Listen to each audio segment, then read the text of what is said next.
نضر الله وجوها لم تزل مثل السحاب. السلام علیکم ورحمۃ اللہ وبرکاتہ.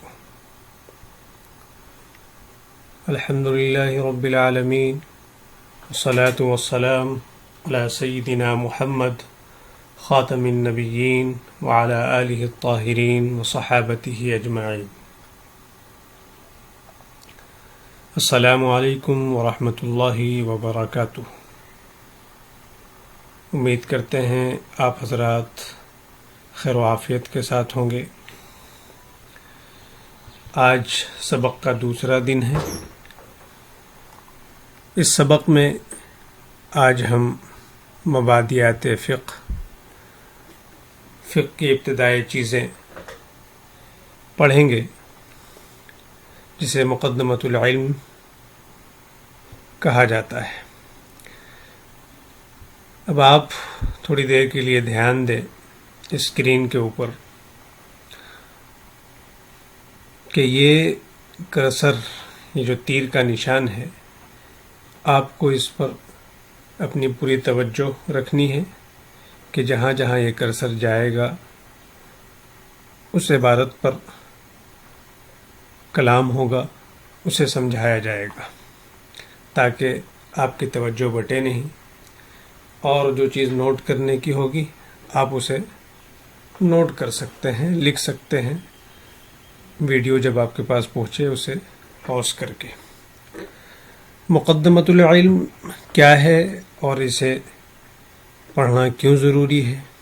جیسا کہ بتایا گیا تھا کہ جب تک انسان کو کسی چیز کی صحیح معلومات نہ ہو وہ اس سے مکمل طریقے سے فائدہ حاصل نہیں کر سکتا ہے. ایک تو اس کی معلومات جب تک نہیں ہوگی اس چیز کی اہمیت نہیں آئے گی، اہمیت حاصل نہیں ہوگی.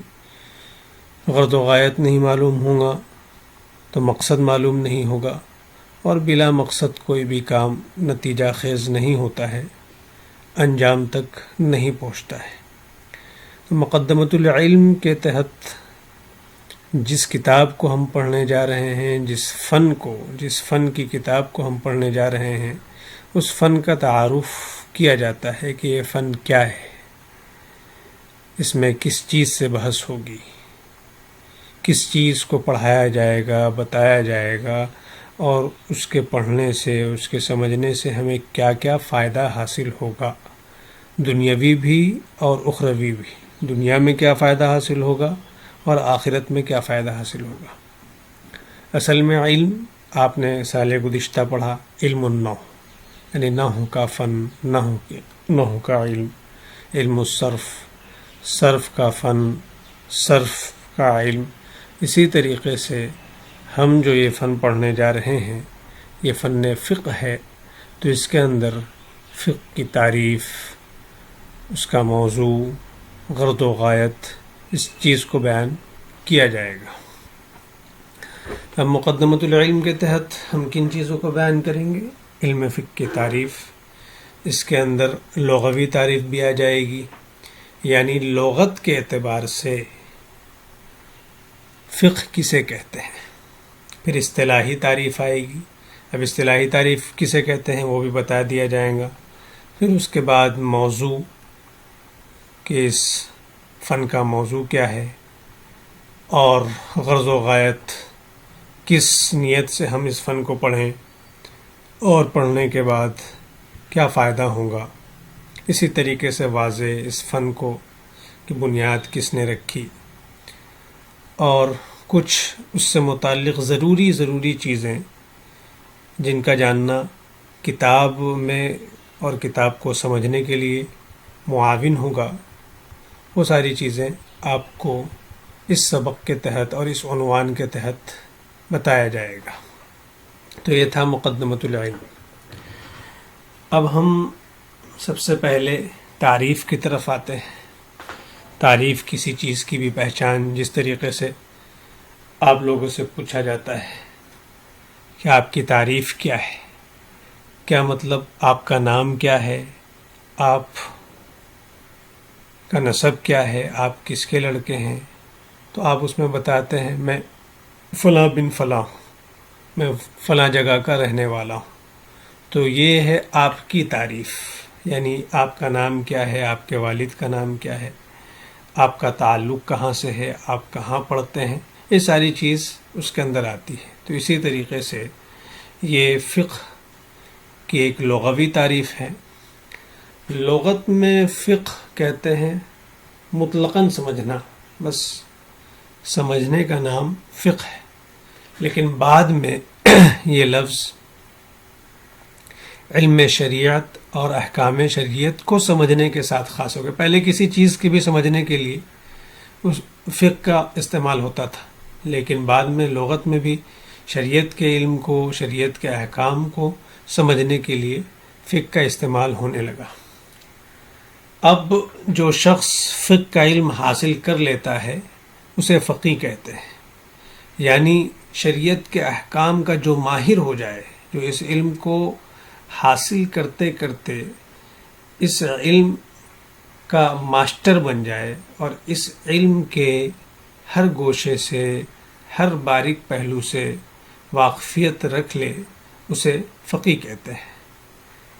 ہم اللہ تبارک و تعالیٰ سے دعا کرتے ہیں کہ اللہ تبارک و تعالیٰ یہ ہماری جو ابتدا ہے اس کو انجام تک پہنچائے، انتہا تک پہنچائے، مقصد تک پہنچائے، اور آپ تمام طلباء کو فقیہ کے زمرے میں، فقیہ کے فہرست میں، حقیقی معنوں میں شامل فرمائے.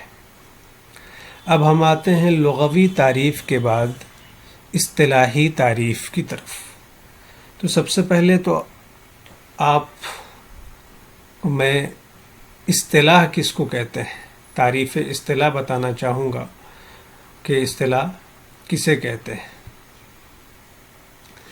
کسی علمی یا فنی گروہ کا کسی لفظ کے عام معنوں کے علاوہ کوئی خاص مفہوم مقرر کر لینا، جسے مرادی معنی کہتے ہیں، اسے اصطلاح کہتے ہیں. کسی بھی، جیسے فقہ کی ایک جماعت ہے، فقہ کے لوگ ہیں، نحو کے ایک فنی لوگ ہیں، اس کے ماہرین ہیں، انہوں نے کسی لفظ کو کسی خاص معنی کے ساتھ خاص کر لیا کہ اس سے ہماری مراد یہ ہوگی، تو اسے اصطلاح کہا جاتا ہے. لہذا فقہ کی اصطلاحی تعریف کیا ہے؟ بہت ساری اس کی تعریف ہے، لیکن ہم لوگ چونکہ ابتدائی طالب علم ہیں، اس لیے سب سے مختصر تعریف اور صرف ایک ہی تعریف آپ کو بتائی جائے گی، اور وہ ہے هو العلم بالاحکام الشرعیہ الفرعیہ من ادلتها التفصیلیہ. کیا مطلب؟ علم فقہ نام ہے احکام شرعیہ کو ان کے دلائل کے ساتھ جاننے کا، احکام شرعیہ فرعیہ کو ان کے دلائل کے ساتھ جاننے کا. اصل میں شریعت کے جو احکام ہیں وہ دو قسموں پر ہیں. ایک احکام شرعیہ اصلیہ اور ایک ہے احکام شرعیہ فرعیہ.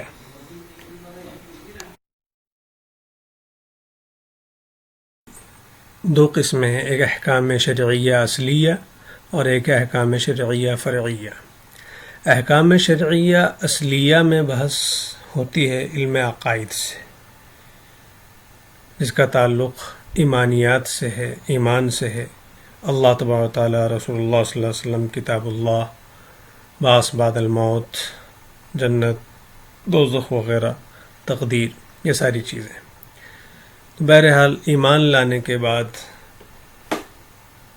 مکلف بالغ انسان پر جو احکامات ضروری ہیں ان کو احکام شرعیہ فرعیہ کہتے ہیں.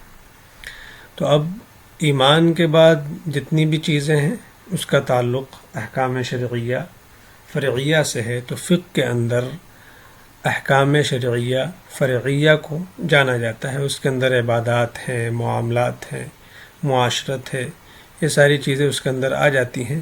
بنیادی مسائل عبادات اور معاملات کے ہیں.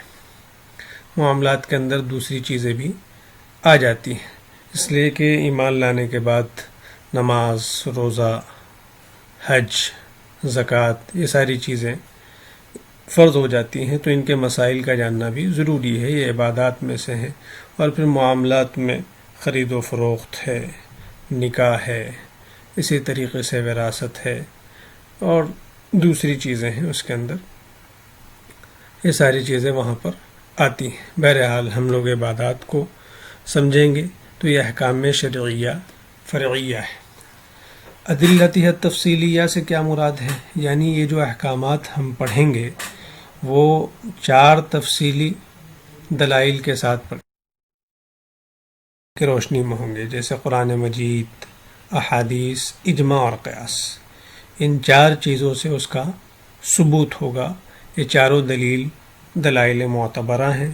سب سے پہلے قرآن، پھر حدیث، پھر اجماع۔ اگر ان تینوں میں کوئی چیز نہیں ملتی ہے تو پھر ہم قیاس کی طرف جائیں گے۔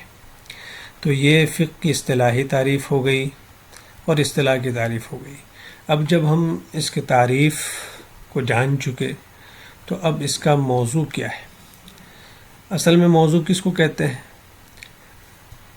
اصل شے جس کے متعلق کسی علم میں بحث کی جائے، یعنی یہ جو علم ہم پڑھنے کے لیے پڑھنے جا رہے ہیں، اس میں کس چیز سے متعلق بحث ہوگی، کس چیز کو بتایا جائے گا، اس کو موضوع کہتے ہیں۔ تو علم فقہ کا موضوع ہے فعل المکلف ثبوتاً او سلباً، عاقل بالغ شخص کے افعال صحیح ہونے یا صحیح نہ ہونے کے اعتبار سے، یعنی ہم جو بھی کام کریں گے تو شریعت کے نظر میں یا تو وہ صحیح ہوگا یا صحیح نہیں ہوگا۔ صحیح ہوگا یعنی کرنے کے کام ہیں تو پھر اس کے بھی درجات ہیں۔ کرنے کے کام میں وہ کام فرض ہوگا، واجب ہوگا، سنت ہوگا۔ یہ کرنے کے کام کے درجات ہیں، فرض، واجب، سنت، مستحب۔ نہ کرنے کے کام، جو کام شریعت کی نگاہ میں ایک مکلف انسان کو نہیں کرنا چاہیے، وہ ہے حرام، اس کے درجات ہیں حرام، مکروہ۔ پھر مکروہ کی 2 قسمیں، تحریمی، تنزیہی۔ اور پھر ایک کام ہے مباح، یعنی جس کے کرنے پر نہ کوئی ثواب ہے نہ کوئی عذاب ہے، تو اس کام کو مباح کہتے ہیں۔ تو یہ فقہ کا موضوع ہے کہ کون سے کام کرنا ہے اور کون سے کام نہیں کرنا ہے۔ جو کام کرنا ہے اس کا کرنا فرض ہے، واجب ہے، سنت ہے، مستحب ہے، اور جو کام نہیں کرنا ہے تو وہ حرام درجے کا ہے، مکروہ تحریمی ہے، مکروہ تنزیہی ہے۔ کیا ہے؟ اور ایک مباح ہے جس میں انسان کے اپنے اغراض ہیں، اس میں آخرت کے اعتبار سے کوئی اس کا ثواب نہیں ہے اور نہ ہی کوئی پکڑ ہے۔ اب موضوع کے بعد ہم آتے ہیں غرض و غایت کی طرف۔ اس علم کے پڑھنے غرض کیا ہے، مقصد کیا ہے، اور غایت یعنی اس پر ہمیں کیا ملنے والا ہے۔ تو اس کو کہا گیا ہے کہ العمل باحکام الشرعیہ لیترتب علیہ الفوز بسعادت دارین۔ احکام شرعیہ پر عمل، یعنی ہم اس علم کو اس لیے پڑھ رہے ہیں تاکہ شریعت کے جو بھی حکم ہے اس پر عمل کریں۔ تو آج ہی نیت کر لیں کہ ہم اس کتاب میں جو کچھ بھی پڑھیں گے، پڑھنے کے بعد ہی سے اسے اپنے زندگی میں اور اپنے عملی زندگی میں اسے لانا ہے۔ جو کچھ بھی ہمیں طہارت کے متعلق معلوم ہوگا، نماز میں جو کچھ ہم سیکھیں گے، روزے کے اندر زکوٰۃ وغیرہ، وہ سب ہمارے زندگی کے معمولات میں داخل ہو جائیں گی وہ ساری چیزیں۔ تو احکام شرعیہ پر عمل تاکہ دنیا اور آخرت میں کامیابی حاصل ہو۔ دنیا میں بھی اس کے فائدے ہیں، اللہ تبارک و تعالیٰ نے جتنے بھی احکام دیے ہیں اس میں انسانی فائدہ ہے، اور آخرت میں اللہ کی رضا نصیب ہوگی۔ تو اس علم کے پڑھنے سے دنیا اور آخرت ہماری سنور جائے گی۔ علم فقہ کے اور بھی کچھ نام ہیں، جیسے اس علم کو علم الحلال والحرام بھی کہتے ہیں، جیسے کہ ہم نے پڑھا کہ کیا کام کرنا ہے کیا نہیں کرنا ہے، تو کیا چیز حلال ہے اور کیا چیز حرام ہے، اس لیے اس کا نام علم الحلال والحرام بھی ہے، علم فقہ ہے۔ علم الاحکام ہے، اللہ تبارک و تعالیٰ کے احکام، حکم اس سے معلوم ہوتے ہیں کہ اللہ تبارک و تعالیٰ ہم سے کن چیزوں کا مطالبہ کر رہے ہیں، کیا چیز کرنا چاہتے ہیں، کروانا چاہتے ہیں اور کس چیز سے منع کرتے ہیں. اور علم آخرت بھی کہتے ہیں کہ علم فقہ پڑھنے کے بعد انسان کی آخرت سنور جاتی ہے، اس لیے کہ اسے طریقہ معلوم ہو جاتا ہے. ایک انسان کو طریقہ معلوم ہے، رول معلوم ہے، قوانین معلوم ہے، تو وہ جو کام کرے گا اس میں پکڑ نہیں ہوگی اور آسانی ہوگی. اور ایک انسان ہے کہ اسے قوانین نہیں معلوم ہے تو وہ کتنی بھی محنت کرے گا لیکن وہ گرفت میں آ جائے گا. اس علم کے سراج الامت امام الائمہ امام اعظم ابو حنیفہ نعمان بن ثابت رحمۃ اللہ علیہ ہیں، جنہوں نے اس فن کو مرتب کیا. ایسا نہیں ہے کہ آپ اس فن کے مجد ہیں اور آپ نے کچھ ہٹ کر کام کیا، بلکہ آپ نے مرتب انداز میں سب سے پہلے اس کام کو انجام دیا. یہ اس کا مطلب ہے قرآن حدیث اجماع کی روشنی میں اپنے تلامذہ کے ساتھ. اب ہم ائمہ اربعہ سے متعلق چند بہت ہی بنیادی باتیں جانتے چلتے ہیں.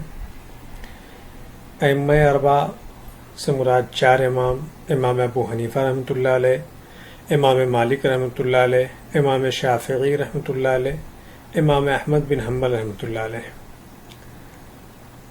صرف 4 ہی امام کیوں؟ ان کے علاوہ کیوں نہیں؟ ان کے علاوہ بھی دیگر ائمہ اور فقہا تھے، لیکن ان کے اصول، ان کے قواعد اس طریقے سے مرتب اور منظم نہیں ہو پائے، اس وجہ سے ان کی فقہ نہیں چل پائی. اور ان 4 اماموں کے اپنے اصول، قواعد سے مرتب منظم تھے، جس کی روشنی میں انہوں نے مسائل کا استنباط کیا، فقہ کو مرتب کیا. اسی وجہ سے یہ 4 ہی مسالک اور یہ 4 امام کے ماننے والے اس دنیا میں مقلد کے نام سے جانے جاتے ہیں اور کثیر تعداد میں دنیا کے کونے کونے میں ماننے والے ہیں. امام ابو حنیفہ رحمۃ اللہ علیہ کی سن ولادت سن 80 ہجری ہے اور سن وفات 150 ہجری ہے. امام مالک رحمۃ اللہ علیہ سن 193 ہجری میں پیدا ہوئے اور سن 179 ہجری میں اس دار فانی سے کوچ کر گئے. امام شافعی رحمۃ اللہ علیہ سن 150 ہجری میں ان کی ولادت ہوئی اور 54 سال کی عمر سن 204 میں دار فانی سے دار باقی کی طرف رحلت فرما گئے. امام احمد بن حنبل رحمۃ اللہ علیہ سن 164 سے سن 241 ہجری تک کی مدت انہوں نے پائی. بہرحال یہ 4 امام ہیں اور ان کے ماننے والوں کو مقلد کہا جاتا ہے، اور یہ 4 مسالک ہی درست ہیں کیونکہ یہی مرتب اور منظم ہے. فقہ کا بانی امام ابو حنیفہ رحمۃ اللہ علیہ کو کیوں کہا جاتا ہے؟ ظاہر سی بات ہے کہ فقہ کا وجود تو آپ علیہ الصلوۃ والسلام کے زمانے سے تھا، اسی لیے فقہائے صحابہ کا نام آپ نے سنا ہوگا، تو اسی وقت سے تھا. لیکن امام ابو حنیفہ رحمۃ اللہ علیہ نے اسے منظم، مرتب شکل دی اور اصول و قواعد مرتب کیا، اور اس کی روشنی میں تمام فقہ کو، تمام مسائل کو، عبادات کو، معاملات کو، معاشرت کو، اخلاق کو، تمام چیزوں کو مرتب کر ڈالا. اس وجہ سے آپ کو اس کا مدون کہا جاتا ہے. اور اس کے بعد اسے پھلنے پھولنے میں آپ کے شاگرد امام ابو یوسف رحمۃ اللہ علیہ، امام محمد رحمۃ اللہ علیہ نے اسے بہت زیادہ سہارا دیا. اسی وجہ سے کسی نے کہا ہے، ایک گھریلو مثال کے ذریعے سے اس کو سمجھایا ہے کہ انسان آسانی سے اس کو سمجھ جائے کس طریقے سے فقہ کی بنیاد پڑی اور کس طریقے سے وہ مرتب ہوا. کہ الفقہ زرعہ ابن مسعود وسقاہ علقمہ وحصدہ ابراہیم النخعی وداسہ حماد وطحنہ ابو حنیفہ وعجنہ ابو یوسف وخبزہ محمد فسائر الناس یأکلون من خبزہ. کہ فقہ، اس کی کھیتی تو ابن مسعود نے کی، یعنی سب سے پہلے زمین کو ہموار کر کے اس کے اندر دانہ ڈالنے کا، بیج بونے کا جو کام ہے وہ ابن مسعود رضی اللہ تعالیٰ عنہ نے کیا. اس کے بعد اس کی سینچائی کا مرحلہ آتا ہے، جسے حضرت علقمہ نے انجام دیا، اور سینچائی کے بعد جب فصل تیار ہو جاتی ہے تو کٹائی سے اسے گزرنا ہوتا ہے۔ ابراہیم النخعی نے اس کام کو انجام دیا۔ اب اس کے بعد دانے کو فصل سے جدا کرنا ہوتا ہے، الگ کرنا ہوتا ہے، گاہنا ہوتا ہے، جسے حضرت حماد نے انجام دیا۔ اب یہ دانہ تیار ہے، اب آگے اسے استعمال کرنا ہے، تو اس کے لیے سب سے پہلے اسے پیسنا ہوگا، جسے امام حنیفہ رحمۃ اللہ علیہ نے کیا کہ دانہ پیس دیا، اور ان کے دو ممتاز شاگرد حضرت ابو یوسف رحمۃ اللہ علیہ نے اسے گوندا، اور امام محمد رحمۃ اللہ علیہ نے تو روٹی ہی تیار کر دی، اور یہ روٹی ایسی تیار ہوئی کہ اب ان کے بعد سے تمام لوگ اس سے پیٹ بھر رہے ہیں۔ تو بہرحال اس طریقے سے اس کی ترتیب ہے، اور ان ائمہ کرام کی محنتیں ہیں۔ اللہ تبارک و تعالیٰ ان کی روح کو خوب سکون عطا فرمائے اور ان کے درجات بلند فرمائے۔ اب اگلے سبق میں نور الایضاح جو ہماری کتاب ہے اس کو سمجھنے میں جو بنیادی چیزیں اور رہ گئی ہیں، اصطلاحات جو اس میں آئے ہیں، اصحاب ترجیح وغیرہ اس کے اندر آئے ہیں، تو اصحاب ترجیح کو سمجھنے کے لیے ہمیں طبقات فقہا کا جاننا پڑے گا، پھر کتابوں کے کچھ ظاہر و روایہ، نوادرات، ان سب کی معلومات ضروری ہوگی۔ اسی طریقے سے اس کے اندر قول اصح، یفتیٰ بہ، یہ سارے اقوال آتے ہیں، تو اقوال فتاویٰ کو جاننا ضروری ہوگا۔ تو یہ بنیادی چیزیں جو ہیں یہ انشاءاللہ آئندہ سبق میں ان سب چیزوں کو پیش کیا جائے گا۔ سبحان اللہ و بحمدہ، سبحانک اللہم و بحمدک، نشہد ان لا الہ